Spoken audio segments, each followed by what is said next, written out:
Somebody wanted to hear an Army story. Well, I'll tell you a funny one. This is part of the Army life that's never recorded. It's the sense of being out when you're in the Army. And all the other guys in the Army seem to be in. And you're just there. You got a funny suit on. When you're first in, you're walking around. And I am a ping pong player. I love to play ping pong. Are there any ping pong players in this crowd? Well, I happen to be a left-handed ping pong player.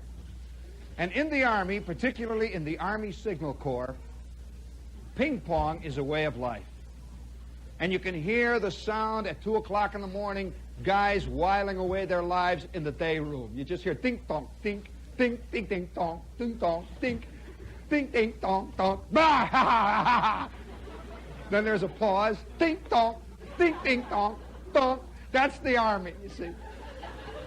Do you know that some guys, some staff sergeants I knew got 3 consecutive raises in ranks without ever giving up their paddle?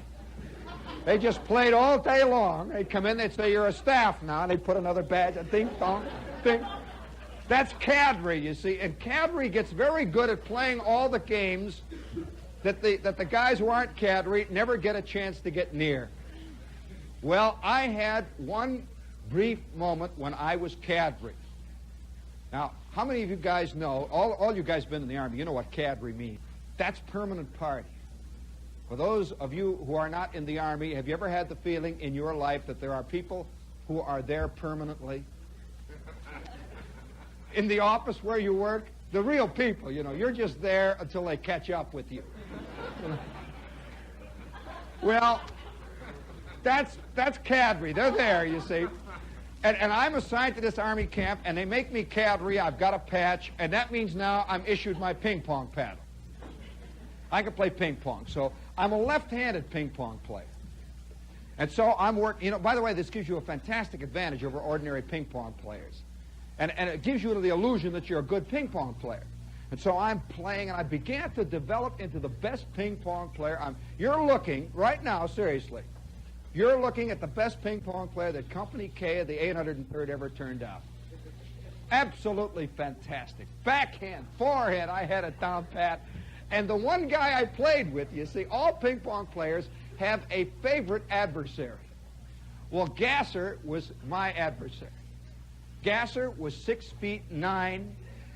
He was from California, and he was a right-handed ping pong player. Well, you see, it's like a giraffe fighting a mouse.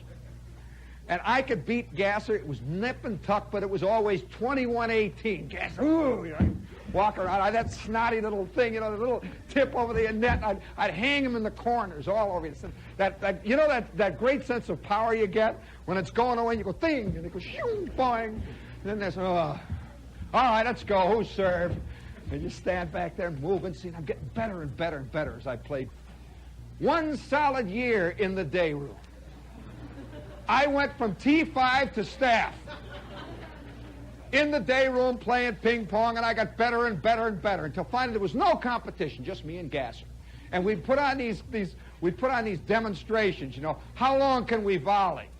And so we would volley through an entire basic training cycle, like this, this kind of thing. Watch this, Gasser, zing, ding, ding, Gasser, ding. We're playing, and the people would come and watch us. We're fantastic. Well, finally the day came when Gasser and I were shipped. And we've got our bags packed. I've got my paddle stuck down there with my mess kit.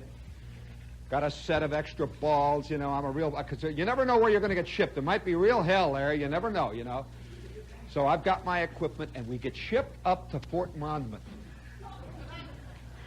Well, now we didn't realize that we were in the world of the real city slicker. And by now, Gasser and I figure we've got the whole scene pegged. We've been in the Army a couple of years, we're real solid types, real GIs. And the 3rd week we're here, we get our first weekend pass. Well, I had never seen New York. Gasser had never seen anything bigger than Whittier, California. Do you know, any of you, because you're all Easterners, do any of you know, I'll bet you never will know the thrill that is only A thrill that will be felt by somebody who comes from way out there in the darkness, on the other side of the Hackensack River, out there past the last Howard Johnson on the turnpike, to whom New York has only been a myth. It's like Oz or the Emerald City. Well, here I am for the first time in my life in New York, and I'll never forget the sight. I could not believe a city could look like this. Incredible. It's intoxicating. Scary. It's unbelievably beautiful. And Gasser and I are walking along 23rd Street marveling. We haven't even seen the city yet. It's 23rd Street that's knocking us out, you know. And we finally get uptown, and we go through Times Square, and there it is. You can't believe it. The buildings, everything stretching, the Empire State Building all the way to the sky. And we're drifting around. We've got about, we had at least 2 months' pay in our pockets. Big, fat wallets. That's a great thing about being in the Army, too, you know. Money is for one thing, to squirt. You don't think of tomorrow. Let me tell you, you got this big fat wallet, you got it, you got a pass, a 3-day pass. You're absolutely anonymous. You feel like you're 1,000 feet tall. Well, Gasser and I are walking up and down Times Square. We stopped at the Stage Door Canteen. Do you remember that one? Well, we go down to the Stage Door Canteen. They give us a sandwich.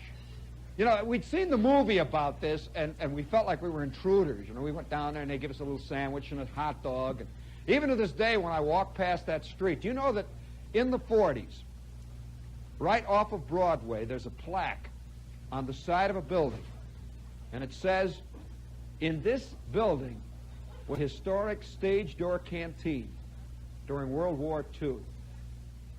Well, one of the very few times I ever felt like I was really in the Army, the kind of Army you see in the movies with Van Johnson and all that, was the night that I sat down in the Stage Door Canteen. And this little guy is serving. They had civilian volunteers from the theater would serve. And that night, this guy comes up to me, and he sits down. He's going to be good to the GI. And I said, hi. He says, do you like the Army? I said, What do you say to a 4F, He says, do you like the Army? I says, I've been in the Army long enough now, you don't even say you don't like it or you like it, it's just your life, Do you like your life, friends? So I'm sitting there, and I said, well, what do you do? And he says, oh, I'm an actor. I says, an actor? In Hammond, Indiana, they don't see actors. I thought, oh, here's a phonus balonus. He says, I'm an actor. He's about this high. So he says, I'm an actor. I says, what do you do? Where do you act? He says, well, I make movies. I says, you make movies? Well, immediately this means real acting to Hammond, I says, movies? What? Immediately I'm thinking of Johnny Weissmuller pictures and Priscilla Lane. And he says, well, I just finished a movie called Laura. I never heard of it. It was a new movie. I never heard of it. It's a movie called Laura. I never heard of it. I think I'm putting him down, see. He says, well, I don't know whether it's going to do anything. It's just a pot boiler. It's kind of a mystery.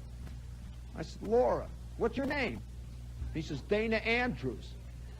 I said, oh, come on. I never heard of you. And we're sitting there, and that was the kind of evening it was. Back and forth, a kind of strange unreality, and Gasser sitting across the room talking to the singing lady. Believe it or not, he got hooked with the singing lady who was entertaining him. And so, 5 minutes later, we're back out on the street. Here it is now. It's 1 o'clock in the morning. 2 GIs in town, the first time in New York. And we are up on Broadway in the early 50s. Can you imagine that area there now? There's a lot of car dealers there in that area there. And above those car dealers, they had bowling alleys. One after the other were bowling alleys. And Gasser looks up and he says, you want to bowl?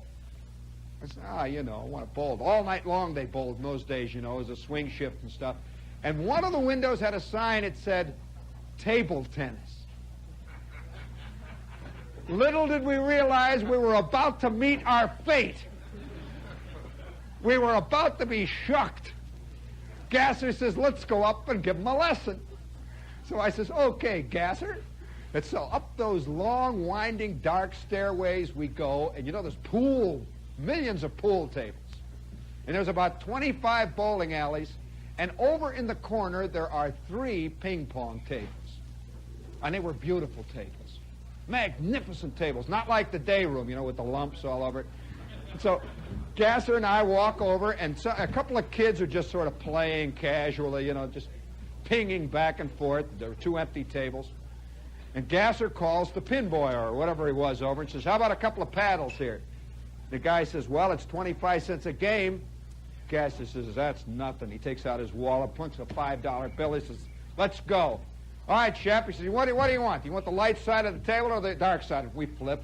You know, a couple of old ace ping pong players, so we get in a position. I get the ball. It's a real New York City ball, you know, the real big time. So bing. I start to the serve. Bing. And immediately, you know, we're hitting them with authority. That solid authority of feeling free, no scare, no worry. You're on top of your game. Bing! Like the beautiful lights. Boom! Bing! And immediately, these 2 kids look over, you know. One of them says, wow, you guys sure can play. Gasser says, oh, it's nothing. Watch this. Gasser with the right hand, something, dong, you know. Shepherd goes, ding, you know, doing. We're banging, you know, like back and forth, and we play a game. Shepherd wins 21-18. Gasser says, okay, I serve, let's go. By this time, there's about 10 guys standing around watching. Gasser and Shepherd are playing a Minnesota Fats type game. You know, we're really playing it big, and outside you can hear the traffic of Broadway. It's the big town. It's everything. We're all, you know, there's a kind of delirium that enters into it. And one of the kids keeps watching. And finally, after about 5 brilliantly fought games, the kid says, can I play one of you guys? Gasser, 6'9", says, all right, which one do you want to play? He says, all right, I'll take that one, me. Shepherd. So Shepherd says, all right, okay, kid. Of course, by this time, you know, remember, I'm a GI. I'm bronzed. I got a flat gut. I got stripes all over, you know, my sleeves are rolled up and I'm sweating. I'm really full of it all, you know. So I says, okay, you go ahead and serve, kid. So he goes, bing, boing, bing. She's the worst player I've played since the guy in the day room who was OD, you know, bing. So Shepherd boing like this. All right, go ahead. I'll tell you what, I'll give you a 5 handicap. Okay, kid? He says, thanks. So we play. Shepherd murders him. And so then we play another game. Shepherd murders him even worse. And then he says, can I play the tall guy? And Gasser says, all right, sure. I'll give you a 5 handicap. So Gasser beats him twice. And then the other kid says, can I play? He is even skinnier and littler. Gasser says, all right, I'll take you on, kid. And Gasser beats him. By this time, I could see guys drifting away from the bowling alley. They're getting closer, closer, closer. And then that little snot says, how about putting a buck on the game? Oh, this is silly, you know. All right, so we put the buck out there. Gasser wins the kid's buck. So then he says, let me play the other guy. So I win a buck from him. I win $3 from him. Gasser wins $6 from him. And finally the kid says, gee, you guys sure can play. We had him pegged for a rotten rich kid. You know what a rotten rich kid is? The Princeton type? So the kid says, listen. He's gasping. He says, listen. I'm a good ping pong player. I don't know what you guys are doing to the ball, but I can beat you. And Gasser says, oh, yeah? The kid says, yeah. You want to bet everything in your pocket against everything in my pocket? Gasser says, yeah. And the other kid says, oh, yeah, wise guys, you're doing something to the ball. I'll bet everything in my pocket that he can beat you. So I says, oh, yeah? Gasser and I got it all out there, and we're laying it out, everything, my past, the whole bit, I said, all right, wise guy, which one do you want to take? The kid says, you.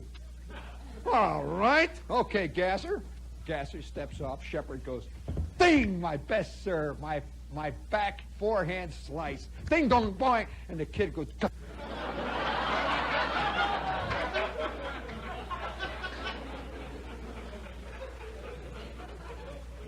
let me tell you, there was a silence in that bowling alley you could have cut with a knife. Jaime's got another one on the hook. Well, let me tell you, I figured, it's one of them flukes. I got another serve, so Shepard goes, doing, bang, and I get it in the mouth. That came back, tongue in the face like that. I says, Gasser, give me your paddle. He gives me his paddle. Well, it was a nightmare. That guy took me apart and put me together again with ribbons. He took me apart again and then put me together again with airplane glue. Then he shredded me sideways. Then he put mayonnaise on top of me. Salt and pepper. And I'm laying there, every time I couldn't even touch it. The first time in my life I couldn't. I figured they put holes in the paddles or something. Can't even touch them. It's going ding, ding. And when he served, I don't know whether any of you have ever played a really good ping pong player. I am standing there waiting, and I keep edging back. And Gasser says, play him deep. Play him deep. Play him deep. And I'm about 30 feet back at the table, and this guy lays one right in the strike zone, and it stops. It goes, boom.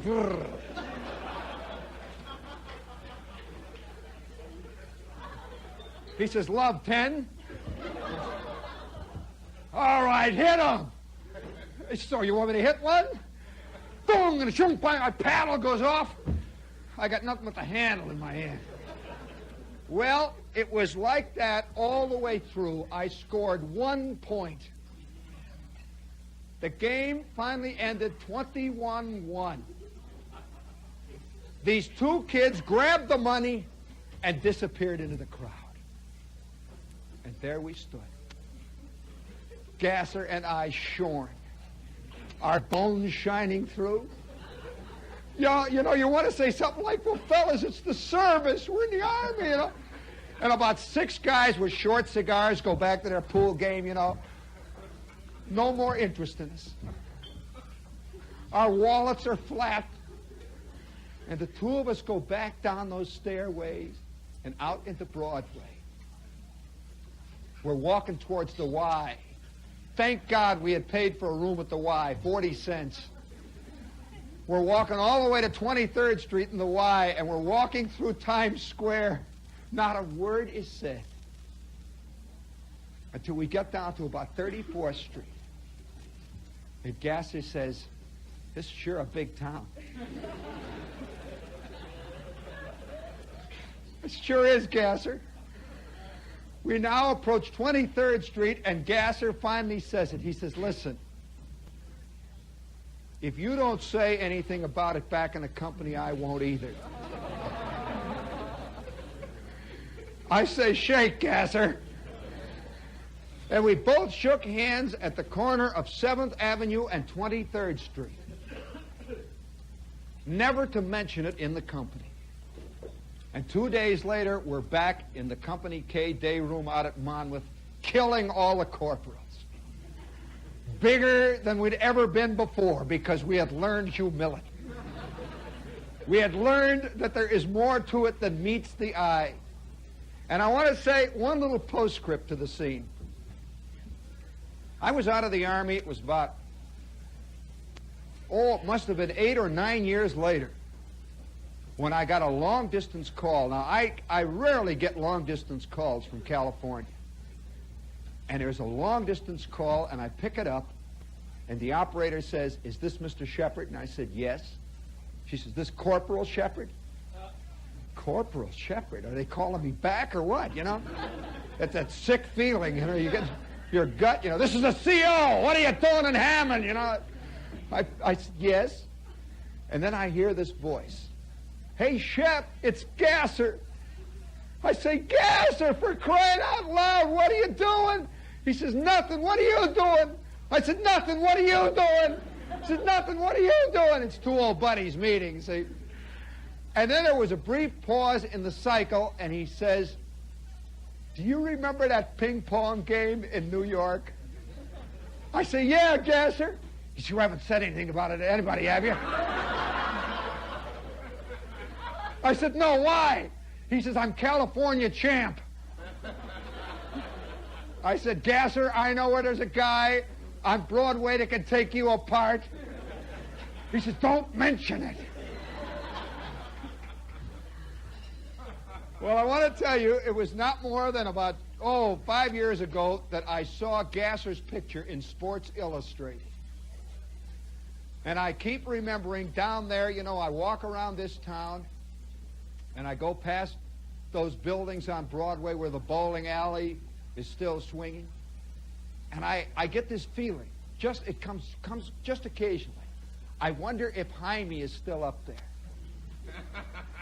Dressed in his cardigan, his chinos, standing there waiting for a GI to come in with a great backhand.